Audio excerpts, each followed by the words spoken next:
WMAZ Eyewitness News at 5.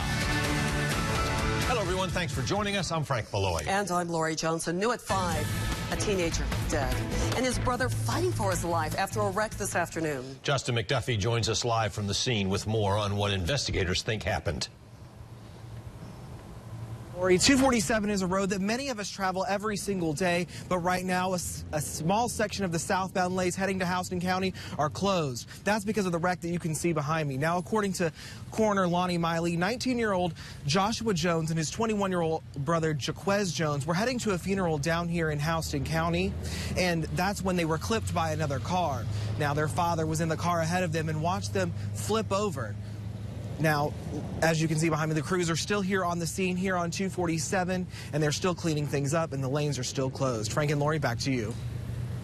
Thank you so much, Justin. That accident remains under investigation. Also tonight, the national championship for college football takes place at Mercedes-Benz Stadium. It involves the Georgia Bulldogs and the Alabama Crimson Tide. And thus far, it has been an unbelievable season so far for Georgia. So true. The Dogs raced out to a 9-0 start before losing to the Auburn Tigers in November. But Georgia rebounded, winning its final 2 games of the regular season over Kentucky and Georgia Tech before getting revenge and beating Auburn in the SEC championship. Then came the Rose Bowl, where the Dogs stepped up and topped Oklahoma in double overtime, a classic to advance to tonight's national championship game. And that brings us to tonight's big game. A whole lot of activity going on. Dogs fans are packing the parking lots around Mercedes-Benz Stadium, and even President Trump will be at tonight's game. But what matters most is the matchup on the field. And live at the Benz with more on that is marvelous Marvin James. Hey, Marv. Good, marvelous Monday, sports fans. Yes, I am live at Mercedes-Benz Stadium, home of the Atlanta Falcons. But tonight it's all about hashtag CFP college football, the national championship between the University of Georgia and the University of Alabama. Now, let's take a look around the Benz, if you would. My man, Jonathan Perez, working his magic behind the camera. Now, like you guys just mentioned, we were just here about a month ago with the University of Georgia taking on Auburn for the SEC championship, and we all know how that turned out. The Bulldogs won that game. They went on to the Rose Bowl and won that double overtime thriller, and then they punched their ticket here. And Alabama punched their ticket by winning over Clemson in the Sugar Bowl, and that is what's going down tonight with kickoff at 8 o'clock. Now, at the top of the hour, about 5 o'clock, it looks like Mercedes-Benz Stadium just opening the gates for allowing the fans to come in so they can come in there and get their seats. Non-traditional weather outside for tailgating, but this is the South. It just means more. Of course, they were tailgating out there since about 11 or 12 o'clock. Now, make sure you join us on 13WMAZ.com and our social media sites for more. We'll be live tweeting during the game. Back to you guys in the studio. Thanks a lot, Marv. Exciting time. And plenty of fans, as Marvin said, are already outside the Benz and cannot wait for kickoff. Chelsea Beimfohr is live outside the stadium with a look at the tailgating scene.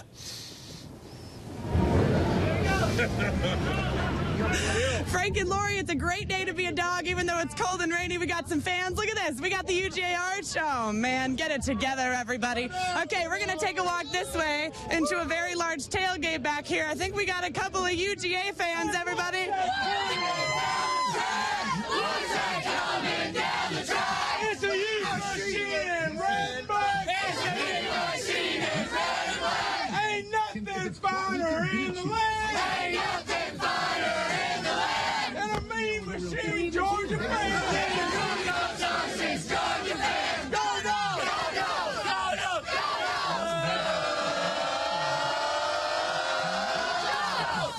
go. All right, check it out. Well, earlier today, we even got in on some of the fandom at the World Congress Center. The dogs and the cheerleaders, the band, they were all there. We also got to talk to a couple fans. Here's what they said. Roll that sound. It's exhilarating. I am so excited. I have been on edge for days. Since January 1st, actually, I have been waiting for this moment. I'm so thrilled, so excited, so proud to be a Georgia Bulldog. I'm very excited. I love it. I love this game. I love everything about football. 120 to 0. 120 to 0. What do you think? It's going to be 21 to 31. Georgia's going to win. All right, well, hopefully that's not the score, but kickoff is just under 3 hours. I'll be out here with the fans. Back to you guys. I don't know. know. They seem a little excited. What do you think? I think the atmosphere is, shall we say, lit. Kickoff is set for a little after 8 tonight. The game is being televised on ESPN. Well, don't feel too bad if you didn't get a ticket to the game. As you can see in Chelsea's live shot, the weather not necessarily ideal up in Atlanta. You can see it here on our weather coming up a little bit later in the show. Frank and Lori, back over to you. We will welcome the 60s with open arms. Thanks a lot, Hunter. Well, throughout the day, many Tide and Dog fans hit the road driving to Atlanta for tonight's game. Now, we have a look at 285 near SunTrust Park in Cobb County. Traffic, as you can see, it's kind of moving slowly there. Doesn't look like any major slowdowns. A lot of folks have already arrived in Atlanta for a lot of downtown activities. If you've waited and are getting ready to head up to Atlanta, you need to get going because traffic's going to pick up. And don't forget, once the president arrives, they have to shut all the roads down. So hopefully you're already on your way or already there. Dog fans fired up, sending us pictures proudly sporting their UGA gear. Let's take a look at a few. First, we have the team Rural Carriers in Warner Robins supporting their hometown boy Jake Fromm and the dogs. After that, we have the South Dodge Elementary lunchroom staff all decked out in red and black. The wrecking crew from Robins Air Force Base ready for the dogs to be the #1 team in the land. Then we have the... Oh, my goodness! This is little Emily, and this is sent to us by her uncle Jeremiah Long, and she is definitely ready for kickoff. Look at those thighs. And then we have a future dog. Jennifer Doherty Brown posted this picture of her son Brendan, who looks ready to take the field in Atlanta, looking fierce. I love it. And throughout the night, we want to see how you're watching the national championship. Post pictures and videos to our Facebook page using a public post, and you just may see those pictures on air. And tonight, we'll have continuous coverage of the national championship. Our Erica Bowdry will be live on Facebook around 5:30, talking with fans who are tailgating about their expectations for the matchup. And then at 7 o'clock, Marv will be live on Facebook for a pregame chat answering your questions about the national championship. You can watch both of those on our Facebook page after posting how you're cheering on the dogs. Coming up next on Eyewitness News at 5. A man died after he was hit by a car in South Macon this morning. How this is a continuation of a trend in that particular area when Eyewitness News at 5 continues.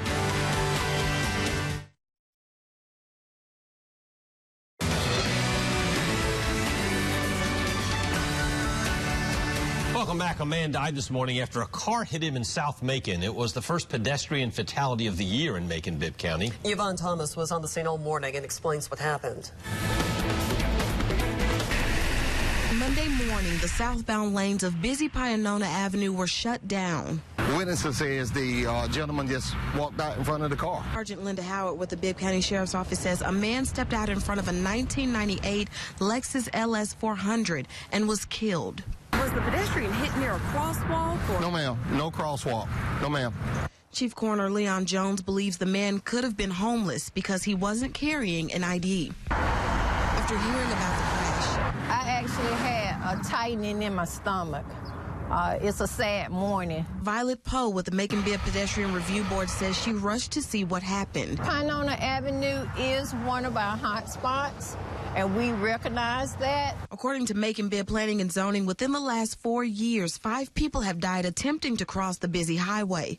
2 people died in 2017, only 2 months apart. We will continue to work very hard at getting the word out to encourage all pedestrians to please use the crosswalk, to get our drivers to be attentive and pay attention. Because Poe believes one pedestrian death in 2018 is already one too many.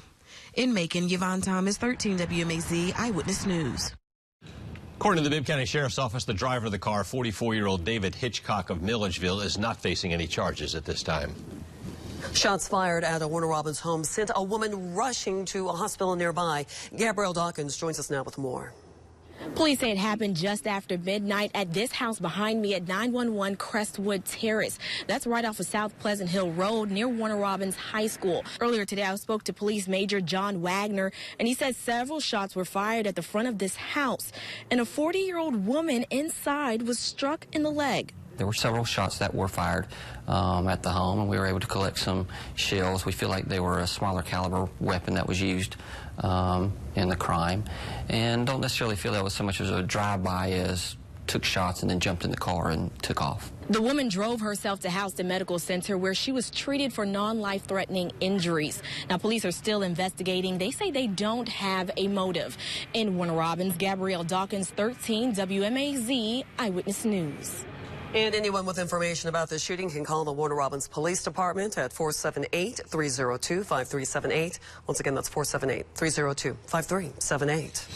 Ben is off. Hunter is in with a chance to talk about some warmer weather. Yeah, it's been a while since we've talked about any warmer weather, but now it's just ahead. For tomorrow, we'll touch 60 degrees, and it's been a while here in Macon. It's 55 right now. Some lower 60s already for Abbeville and McRae. Look at the daily almanac. The high today, 56 degrees. That's actually pretty close to the average, but above average weather in the forecast for tomorrow through the rest of the week. We'll talk all about it full 7 days. It's after the break.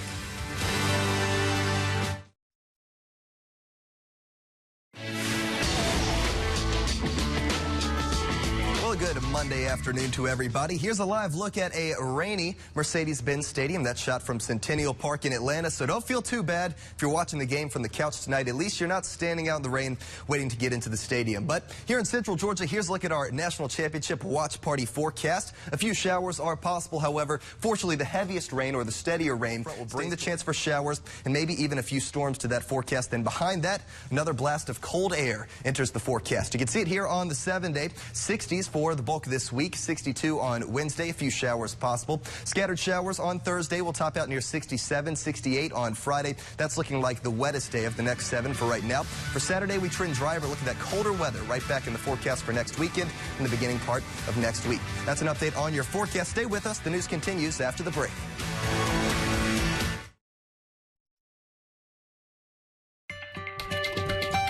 For 3 months, crews have been working hard in Bibb County, cleaning up debris from Tropical Storm Irma. Now, tomorrow, Bibb commissioners could vote to take $2.3 million out of this year's general fund to cover the cost. Terry Gray Shaw talked with one woman who says it is worth every penny. Driving down Macon's Nottingham Drive, the people in Shirley Hills got it very, very badly. Palmer Jones says it looks a lot different than it did a few weeks ago. Trees uprooted that were like probably 70 years old, uprooted from the very bottom. She says here, just half a mile down from her house on Nottingham Drive, there were so many trees covering this road that drivers couldn't get through. Jones took me to where you can still see some of the damage. Total devastation in that yard right there. It was trees all over. So when I told her Bibb County could spend more than $2 million to cover the cost of debris pickup, she says it's worth it. I don't even think that's that much, if you want to know the truth. For the debris they had, it was nothing. Bibb EMA Director Spencer Hawkins says all in all, they expect to collect 95,000 cubic yards. A price per cubic yard of $19.75. Hawkins says they also have to pay the crews who came in to help. So he says they're asking commissioners to approve taking $2.3 million out of the general fund and adding it to the solid waste budget to cover the cost until they can get reimbursed. Our plan is that we're going to get about 80% from FEMA and 10% from GEMA. Hawkins says it could take 2 years to get reimbursed. Very good price, if you want to know the truth, compared to the damage done. But Jones says it's a cost worth dipping into the budget for. In Macon, Mary Grace Shaw, 13 WMAZ Eyewitness News. Spencer Hawkins says if you have storm debris that has not yet been picked up, you can call 478-832-6300. And still to come on Eyewitness News at 5. Faith and family. Those two things always come before football. That's according to UGA quarterback Jake Fromm's mom. Hear what the family has to say about Jake's historic season between the hedges next.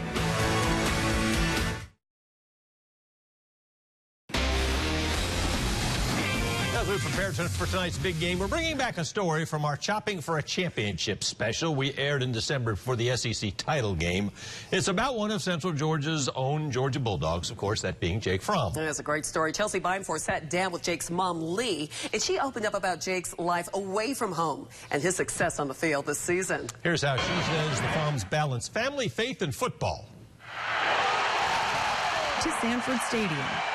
In just one season, Central Georgia boy Jake Fromm transitioned from leading the Houston County Bears to leading the UGA Bulldogs. After starting quarterback Jacob Eason went out with an injury early in the season opener. Jake was on the sidelines, and I thought he was second in line. So I'm like, get your helmet. Go get your helmet, dude. It was a scenario that his mother, Lee Fromm, says they were never expecting. After that game, though, I said, you know what? His bucket list was crossed. He has always wanted to play football at Georgia, and he's lived his dream. But that dream was far from over. The next weekend, in his first game as starting QB, Fromm led the Dogs to a 2019 win over Notre Dame. That was probably the best weekend of our lives. As the weeks went by, the wins kept coming with big plays from Fromm like the flea flicker against Mississippi State and Mom's favorite play of the season against South Carolina. Starting Michelle was running in for a touchdown. So Jake goes into playing defense mode.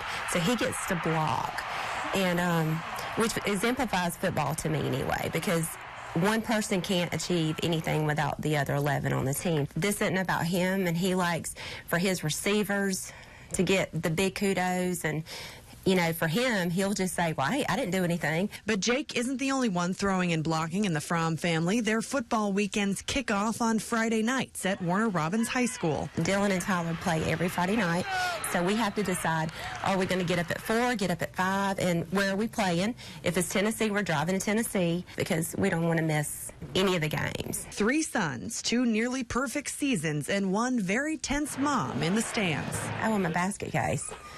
He steps back to throw, I lose my breath. He gets sacked by 2, I lose my breath. So, yeah, I mean.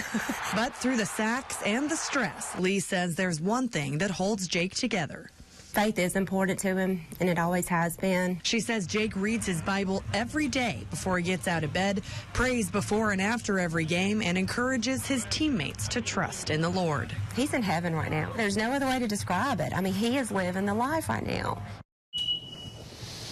And, of course, Jake's mom says she watches film, too, from the opposing team. I love it. She says she called Jake every Wednesday to let him know her version of how he should prepare for the upcoming game. Always listen to Mom. You can't go wrong. That's correct. Final check of the forecast. Hunter's back with us when we come back. Final check of the 7-day. A few light showers possible tonight. The big story, warmer weather for this week, then colder weather back for next weekend. Temperatures back down in the 40s. Thanks for watching. Don't forget to join us for Eyewitness News at 6. Until then, the news continues now on 13WMAZ.com. Andy's next. We're back in 28.